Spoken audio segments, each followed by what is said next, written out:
जैन साथियों, उत्तर प्रदेश की मतदाता सूची का आंकड़ा सामने आ गया है और करीब करीब 2 करोड़ 90 लाख वोट मतदाता सूची से काटे गए हैं। लेकिन यह बहुत ही आश्चर्यजनक बात है, अचंभित करने वाली बात है और बहुत हैरान करने वाली बात है कि इतने बड़े पैमाने पर उत्तर प्रदेश में वोट काटे गए हैं।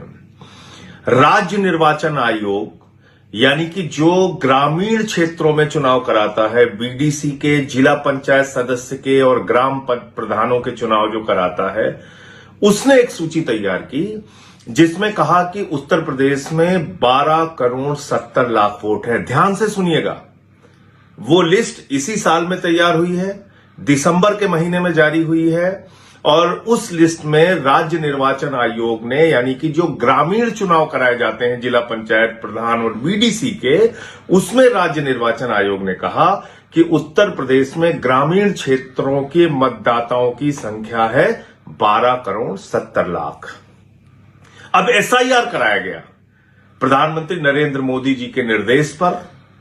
चुनाव आयोग के जो मुखिया हैं ज्ञानेश कुमार, जिनको मैं ज्ञानेश कुमार कहता हूं, उनके नेतृत्व में, उनकी अगुवाई में, और वो जो एसआईआर कराया गया पूरे उत्तर प्रदेश में, उसमें शहरी और ग्रामीण दोनों मतदाताओं का गहन पुनरीक्षण यानी कि एसआईआर कराया गया और उसके बाद आज जो सूची जारी की गई है उसमें कहा गया है कि पूरे उत्तर प्रदेश में 12 करोड़ 55 लाख वोट हैं।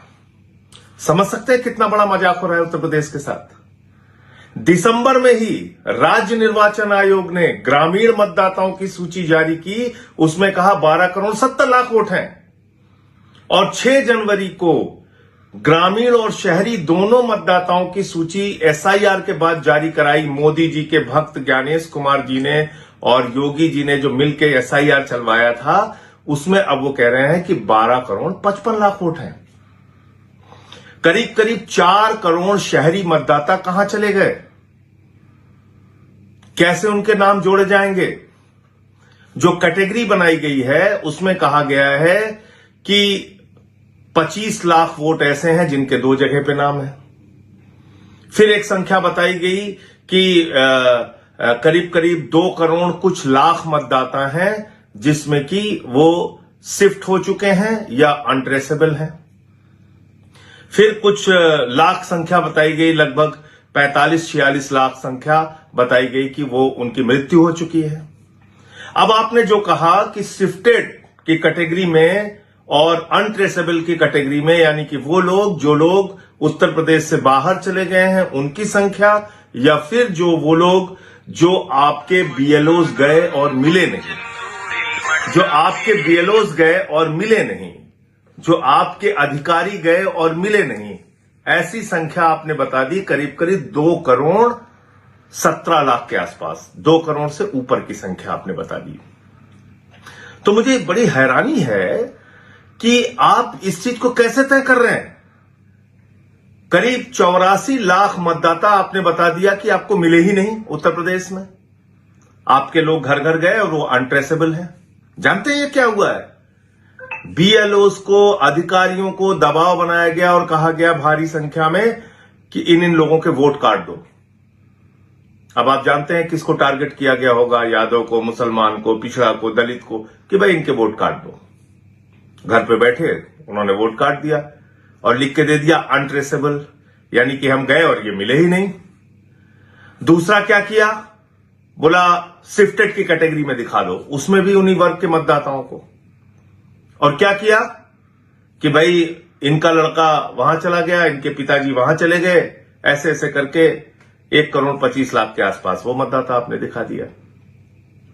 तो मुझे समझ में ये नहीं आ रहा है कि जो लड़का उत्तर प्रदेश का, या जो बुजुर्ग, या जो नौजवान, या जो माताएं बहनें उत्तर प्रदेश छोड़ के काम के सिलसिले में, या जो हमारी बेटियां काम करने के सिलसिले में बेंगलोर या चेन्नई या मुंबई या सूरत या अहमदाबाद या कोलकाता या दुनिया के अलग अलग हिस्सों में या देश के बड़े बड़े शहरों में चली गई, तो क्या आपने ये जानने की कोशिश की कि जो हिंदुस्तान के अलग अलग हिस्सों में गए लोग, वो वहां के मतदाता हैं या नहीं हैं? अगर मान लीजिए कोई उत्तर प्रदेश का आदमी मुंबई चला गया और मुंबई में भी वो मतदाता नहीं बना और उत्तर प्रदेश में आपने नाम काट दिया, तो उसके मताधिकार का क्या होगा? लोकतंत्र में उसके सबसे बड़ी ताकत का क्या होगा? वो मतदाता कैसे रह पाएगा? अगर वो मतदाता मुंबई का भी नहीं है, सूरत का भी नहीं है, अहमदाबाद का भी नहीं है, चेन्नई का भी नहीं है, या जहां वो शिफ्ट किया है आपके हिसाब से वहां का वो मतदाता नहीं है, तो क्या उसको उत्तर प्रदेश में वोट देने का अधिकार नहीं है? आपने ये जानने की कोशिश की और अभी आपने एक तुगलकी फरमान जारी कर दिया कि 1 महीने में सारे लोग अपना वोट बनवा लीजिए। 3-4 करोड़ लोग और जितने कागजात आपने शर्तों में लगाए हैं, 12 कागजात 13 कागजात, वो कागजात 1 महीने में कहां से बनवा लेंगे? हाई स्कूल का सर्टिफिकेट आप मांग रहे हो, आप पासपोर्ट मांग रहे हैं, आप जमीन के कागज मांग रहे हैं, आप जन्म के प्रमाण पत्र मांग रहे हैं। आप मुझे बताइए, एक अनपढ़ व्यक्ति वो हाई स्कूल का सर्टिफिकेट कहां से लाके देगा? एक मजदूर व्यक्ति जिसके पास जमीन नहीं है, वो जमीन के कागजात कहां से लाके देगा? वो पासपोर्ट कहां से लाके देगा? ये सारी जो आपकी शर्तें हैं वो कहां से पूरी करेगा? इसका मतलब तो आपने तय कर लिया है किन किन लोगों के नाम उड़ाना है।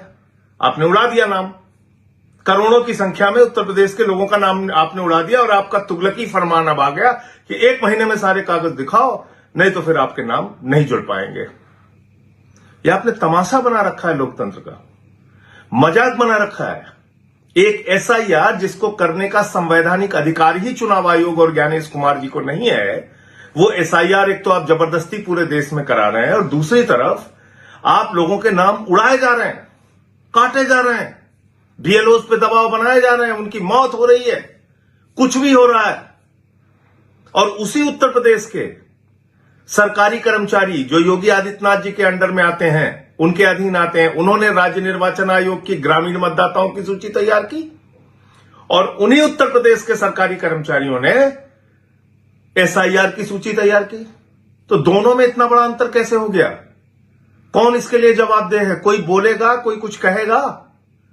संसद में जाओ, वहां सुनवाई नहीं होती, सुप्रीम कोर्ट में जाओ, वहां तारीख पे तारीख पड़ती है, चुनाव आयोग है वो एक तरफा मनमानी कार्रवाई कर रहा है। तो मैं उत्तर प्रदेश में करीब करीब अभी तक हम लोगों के 6000 के आसपास बीएलएस बने हैं और संख्या में हम बीएलएस उत्तर प्रदेश में बनाने जा रहे हैं।